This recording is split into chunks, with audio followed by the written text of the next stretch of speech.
LPU ప్లేస్మెంట్ల రికార్డులు సృష్టిస్తోంది. Final year student 2.5 కోట్ల ప్యాకేజ్ పొందుతున్నారు. 1700 మందికి పైగా ఎల్పీయూ స్టూడెంట్స్ 10 లక్షల నుంచి 2.5 కోట్ల ప్యాకేజెస్ పొందారు.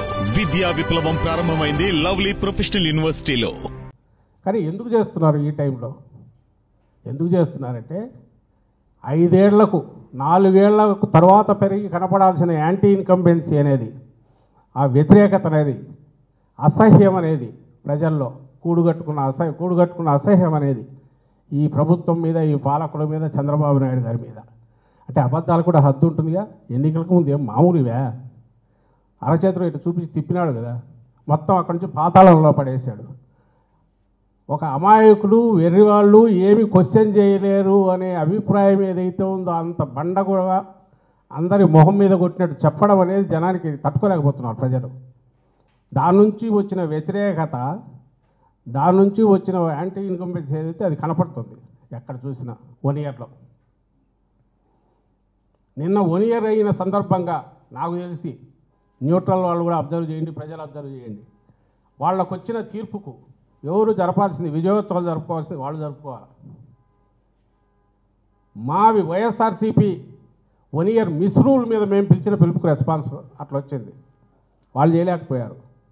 రేపు 12th అన్నారు, ఆర్గనైజ్డ్గా చేస్తారు. ఏముంది, ఇట్లా పట్టకరా లేని ఇష్యూ మీదనే ప్రదర్శనలు చేసినప్పుడు రేపే ఉంది, బలవంతంగా అయినా తీసుకొచ్చి చేయించే ప్రయత్నం చేస్తారనుకుంటా 12th వాళ్ళు అనుకున్నట్టు.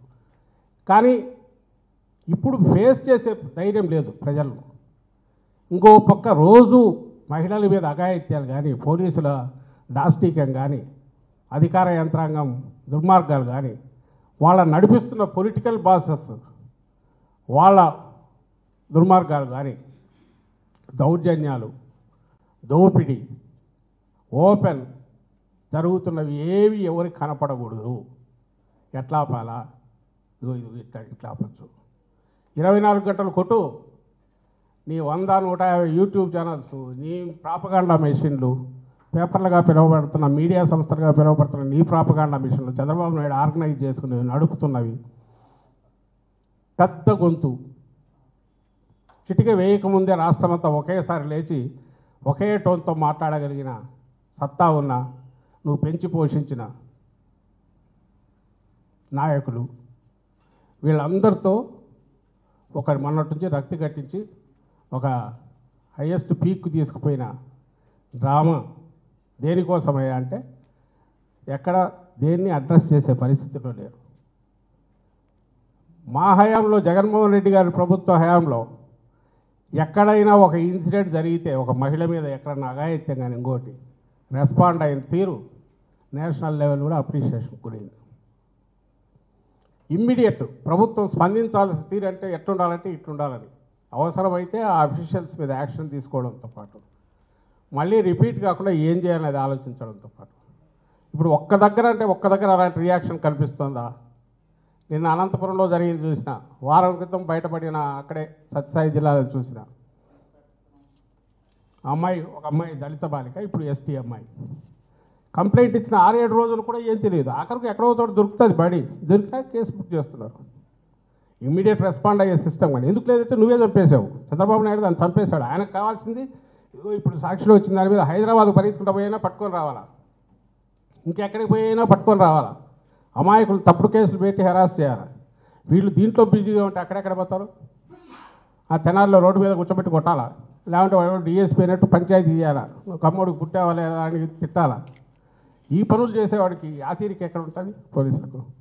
ఇంకా ఘోరము, బాధ కలిగించి భయం వేసేది ఏంటంటే ఈ తెగ అనార్గనైజ్డ్గా లేదు, ఆర్గనైజ్ అయింది, పూర్తి సమన్వయంతో పనిచేస్తుంది, కమ్ముకుంటుంది, కమ్ముకొని దెబ్బ కొట్టాలని చూస్తుంది. ఇది వాళ్ళకు చెప్పి లాభం లేదు కాబట్టి ప్రజలకు చెప్తున్నాం, దయచేసి గమనించండి. ప్రభుత్వంలో ఉండేవాళ్ళు వాళ్ళ బాధ్యత ఏంటి, వాళ్ళు చేయాల్సింది ఏంటి, ఇప్పుడు చేస్తున్నది ఏంటి. 3 రోజులు నువ్వు ముఖ్యమంత్రి దగ్గర నుంచి నీ ఎంటైర్ యంత్రాంగము, నీ పార్టీ మొత్తం ఒక ప్రతిపక్ష పార్టీ మీద, ఒక న్యూస్ ఛానల్ మీద, ఒక మీడియా మీద, జర్నలిస్టు మీద, విశ్లేషకుల మీద అసహ్యకరంగా దుష్ప్రచారం చేస్తా ఆఖరికి అరెస్టు కూడా తెగించినావు. నీకు అధికారం ఇచ్చింది దీనికా? ప్రజలు ఆలోచించాలా. ఇంతకంటే దుర్వినియోగమే ఉంటుంది. దుర్వినియోగానికి పరాకాష్ట ఏముంటుంది? ఇంతకుముందు అన్నట్టు పోయే కాలం వచ్చింది. మేబీ టెక్నికలీ ఎన్నికలు 5 ఏళ్ళు కాబట్టి వాళ్ళు ఉండొచ్చాము. But that's not. కానీ నువ్వు ప్రభుత్వంగా ఫెయిల్ అయిపోయారు. 1 ఇయర్లోనే ఘోరంగా ఫెయిల్ అయ్యారు. నాట్ ఓన్లీ ప్రామిస్లు నిలుపుకోలేదని కాదు, వచ్చిన తర్వాత పాలించే పద్ధతిలో కూడా అరాచకమే ఉంది తప్ప పాలించాలనే తపన కానీ, సమర్థమైన పాలన అటు చేసి ఆ తపన కానీ, అసలు అవసరం పాలకులుగా మంచి పేరు తెచ్చుకోవాల్సిన అవసరం ఉందని కానీ వాళ్ళు భావించట్లా. సో మా థియరీ వాళ్ళ సిద్ధాంతం ఏంటంటే అరాచకము, ఆటవికత్వం, ఓ మాఫియా తత్వం, వీటిలో వాళ్ళ దోపిడీ సాగించుకోవడం, దాన్ని కవర్ చేసుకోవడానికి తప్పుడు కేసులు ఇటు పెట్టడం, క్వశ్చన్ చేయకుండా రైజ్ చేసే క్వశ్చన్ ఏదైనా ఉంటే ఎట్లా కొడతామో, దుడ్డు కర్రతో ఎట్లా బాగుతామో, ఇంకోటి మాట్లాడాలంటే భయపడేటట్టు ఈరోజు జరిగిన దాన్ని బట్టి చూస్తే వరుసగా జరుగుతున్నది. దాని పరాకాష్ఠగా జర్నలిస్ట్ మీద ఒక సీనియర్ జర్నలిస్ట్ అరెస్ట్లో కనపడుతుంది.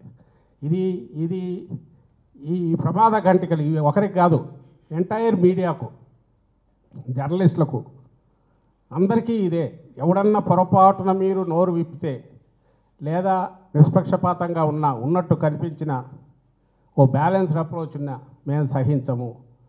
మీరు పూర్తి లొంగిపోయి చంద్రబాబు నాయుడు గారినో ఆ ప్రభుత్వమే తప్ప ఇంకా వేరే ఏది లేదు ఇక్కడ ఇంత బ్రహ్మాండమైంది ఏది లేదు పొగిడితేనే మీకు సర్వైవల్ ఉంటుందనే మెసేజ్ పంపించాలని చూస్తున్నారు. బట్ అది నిలబడదు. కానీ ఏదైతే భయానక వాతావరణం క్రియేట్ చేస్తున్నారో ఆ పరిస్థితి క్రియేట్ చేశారు. దీన్ని ఖచ్చితంగా ఏదో ఒక పద్ధతిలో ప్రజలందరూ గొంతు విప్పి కూడా దీన్ని క్వశ్చన్ చేయాల్సిన పని ప్రభుత్వం అనేది వేరే ఉంది. దాంట్లో ఫెయిల్ అయితే ఫెయిల్ కానీ అది వేరే విషయం. కానీ నోరు కూడా ఎత్తలే ఇక్కడ. ఏది క్వశ్చన్ చేసిట్టేమని అనుకోవచ్చు. ఆయన జర్నలిస్ట్ కూడా ఆయన పద్ధతిలో ఆయన డిబేట్ కండక్ట్ చేసిన దాని మీద కూడా నువ్వు తట్టుకోలేకపోయావంటే నువ్వు అసలు ఫ్యూచర్లో గొంతెత్తాల్సిన అవసరం లేదు. గొంతెత్తే అవకాశం ఉందనన్నా తొక్కుతాననే మెసేజ్ పంపిస్తున్నావు అనేది అర్థమవుతుంది. దీన్ని మేము సహించమనే ఇది రిప్లై బదులు మన సివిల్ సొసైటీ నుంచి, మేధావుల నుంచి, మీడియా నుంచి, జర్నలిస్టుల నుంచి ముఖ్యంగా ఉండాలని కోరుకుంటున్నాం.